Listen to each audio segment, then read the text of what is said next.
നിലവിൽ ഒരു കുട്ടിയുടെ പരാതി പ്രകാരമാണ് നമ്മൾ കേസ് രജിസ്റ്റർ ചെയ്തിരിക്കുന്നത്.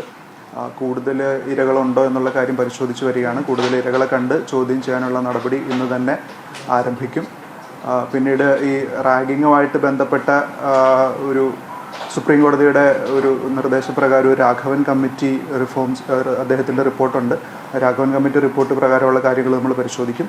പിന്നെ UGCയുടെ റെഗുലേഷനുണ്ട് ഇക്കാര്യമായിട്ട് ബന്ധപ്പെട്ട്, അതും കൃത്യമായിട്ട് പരിശോധിച്ച് ബാക്കി കോളേജ് അധികൃതരുടെ ഭാഗത്തുനിന്ന് എന്തെങ്കിലും വീഴ്ചകൾ വന്നിട്ടുണ്ടോ, വാർഡൻ്റെ ഭാഗത്തുനിന്ന് എന്തെങ്കിലും വീഴ്ചകൾ വന്നിട്ടുണ്ടോ, ആ രീതിയിലുള്ള അന്വേഷണം കൂടെ കൃത്യമായിട്ട് നടത്തും. പിന്നീട് ഈ വീഡിയോ ദൃശ്യം ഏത് മൊബൈൽ ഫോണിലാണ് പകർത്തിയത്, അതിൻ്റെ ഒറിജിൻ, ആ രീതിയിലുള്ള ശാസ്ത്രീയമായിട്ടുള്ള പരിശോധനകൾ നടത്തും. പ്രതികളായിട്ട് പിടിച്ചിരിക്കുന്ന 5 പേരുടെയും ഫോണുകൾ നമ്മൾ കസ്റ്റഡിയിൽ എടുത്തിട്ടുണ്ട്. അത് ശാസ്ത്രീയ പരിശോധനയ്ക്ക് വിധേയമാക്കും.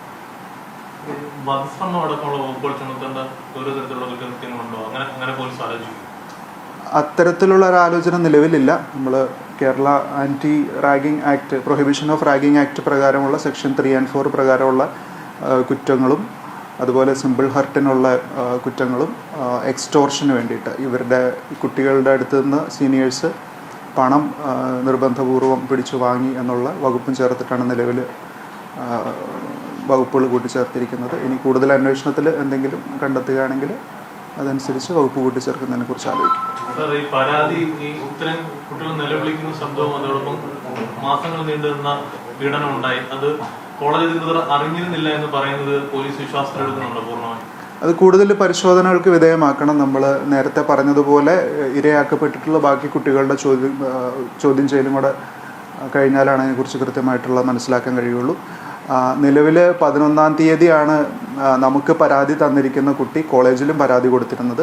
പരാതി കൊടുത്തതിൻ്റെ അടിസ്ഥാനത്തിൽ കുട്ടികളെ സീനിയേഴ്സായിട്ടുള്ളവരെ സസ്പെൻഡ് ചെയ്തു. അതുപോലെ ഈ കുട്ടി കൊടുത്ത പരാതിയും അതിനൊരു കവറിംഗ് ലെറ്റർ സഹിതം പ്രിൻസിപ്പാൾ നമുക്ക് 11-ാം തീയതി റിപ്പോർട്ട് തന്നു. ആ റിപ്പോർട്ടിൻ്റെ അടിസ്ഥാനത്തിൽ നമ്മൾ ത്വരിതഗതിയിൽ നടപടിയെടുത്തതിൻ്റെ അടിസ്ഥാനത്തിലാണ് ഈ 5 പേരെ വൈകുന്നേരം തന്നെ അറസ്റ്റ് ചെയ്തത്. സർ, ഈ ഒരു കേസ് മാത്രമേ, ഇതൊരു ഡിസംബർ 13-ാം തീയതി നടന്നൊരു ഇൻസിഡൻ്റാണ്, ക്രൂരമായി പോയെന്ന് പറയുന്നത്. ആ സമാനമായ സംഭവം മറ്റു വിദ്യാർത്ഥികൾക്ക് അനുഭവിക്കേണ്ടി വന്നിട്ടുണ്ട്. ഈ 6 വിദ്യാർത്ഥികളാണ് പരാതി ഉണ്ടെന്ന് പറഞ്ഞിട്ടുള്ളത്. അങ്ങനെ മറ്റ് സംഭവങ്ങളുണ്ടോ എന്നുള്ളതാണ് നമ്മൾ പരിശോധിക്കുന്നത്. കൂടുതൽ ചോദ്യം ചെയ്ത് ഈ കൂടുതൽ വിക്ടിംസിൻ്റെ സ്റ്റേറ്റ്മെൻറ്റ് എടുത്തതിന് ശേഷമേ അത്തരത്തിലുള്ള കാര്യങ്ങളെക്കുറിച്ച് അറിയാൻ കഴിയൂ.